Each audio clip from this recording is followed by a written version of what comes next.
దళిత driver హత్య కేసులో ప్రధాన నిందితుడిగా ఉన్న వైసీపీ ఎమ్మెల్సీ అనంతబాబుకు మరోసారి నిరసన సిగ తగిలింది. తమ గ్రామంలోకి రావద్దంటూ ప్రజలు ఆయన అడ్డుకున్నారు. దేవిపట్నం మండలం అగ్రహారం ఆర్ఆర్ మరియు ఆర్ గ్రామానికి వెళ్లగా అక్కడ గ్రామస్తులు అడ్డుకున్నారు.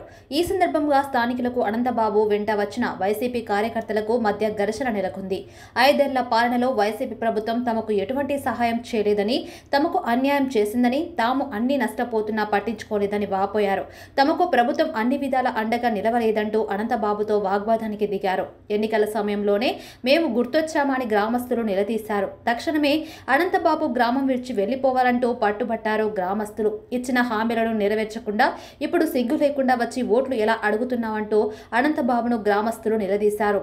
ఎన్నికల ముందు తమ గ్రామంలోని నిరుద్యోగులకు ఉద్యోగావకాశాలు కల్పిస్తామని, పక్క ఇల్లు ఇస్తామని మాయమాటలు చెప్పి ఇప్పుడు ఓట్ల కోసం కొత్త స్కీమ్లు ఇస్తామంటూ మా దగ్గరికి వస్తావా అంటూ నిలదీశారు. అయితే అనంతబాబు మాత్రం గ్రామస్తులు గోడు పట్టించుకోకుండా ఇది ప్రతిపక్షాల కుట్ర అంటూ ఇష్టం వచ్చినట్టు మాట్లాడాడు. దీంతో గ్రామస్తులు అనంతబాబుకి ఓటు వేసేదే లేదని, తమ ఓటు కూటమికి అంటూ తేల్చి చెప్పారు. ఇక చేసేదేం లేక గ్రామంలో ప్రచారం చేయకుండానే అనంతబాబు వెనుదిరిగారు. ఇవేదో పార్టీలతోనే అడుగుతుంటే అతను అడుగుతూ సెలవు తీసుకుంటున్నాడు. అంటే అతని ఉద్దేశం ఏంటి?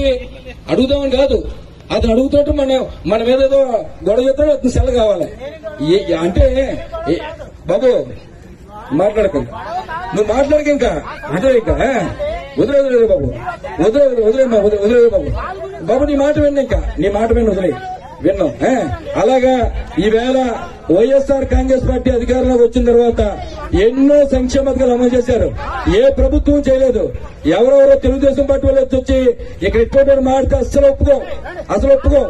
ఈవేళ ఈ ప్రభుత్వం గాని, జగన్మోహన్ రెడ్డి గారు గాని, వైఎస్ఆర్ కాంగ్రెస్ పార్టీ గాని చేసింది అంటే ఖచ్చితంగా ఈ ప్రజలకు కానీ, ఈ ప్రాంత ప్రజలకు కానీ, నిర్వాసితులు కానీ ఏమి చేసినా అది వైఎస్ఆర్ కాంగ్రెస్ పార్టీయే చేసిందని గౌరవంగా చెప్పుకుంటూ ఉన్నాం. అంతే తప్ప ఎవరు కూడా చేసేవాళ్ళు లేరు ఇక్కడ. అందుకని ఈవేళ జగన్మోహన్ రెడ్డి గారు ఇవే కాదు, నిర్వాసితులే కాదు, అలాగే ఇవన్నీ ప్యాకేజీలతో పాటు సంక్షేమ పథకాలను అమలు చేశారు. ఎన్నో పెన్షన్ ఇచ్చారు, ఎన్నో అమ్మఒడి ఇచ్చారు, రైతు భరోసా ఇచ్చారు. ఇవన్నీ కూడా చేశారు. ఈవేళ ఏ ప్రభుత్వం చేయలేని విధంగా ఈవేళ జగన్మోహన్ రెడ్డి గారు చేశారని కూడా మీ అందరికీ మనం చూస్తూ ఉన్నాం. ఈవేళ ఈ ప్రభుత్వం వచ్చింది కాబట్టి నిర్వాసితులు ఈవేళ ఆ గ్రామం నుంచి బయటకు ఉంటారు. ఈవేళ అక్కడ కూర్చుని వాననక, ఎండనక, తుఫాననక, వరదలు వస్తే హలో పొలో అని బాధపడేవారు. ఈవేళ జగన్మోహన్ రెడ్డి గారు చేశారు కాబట్టి కనీసం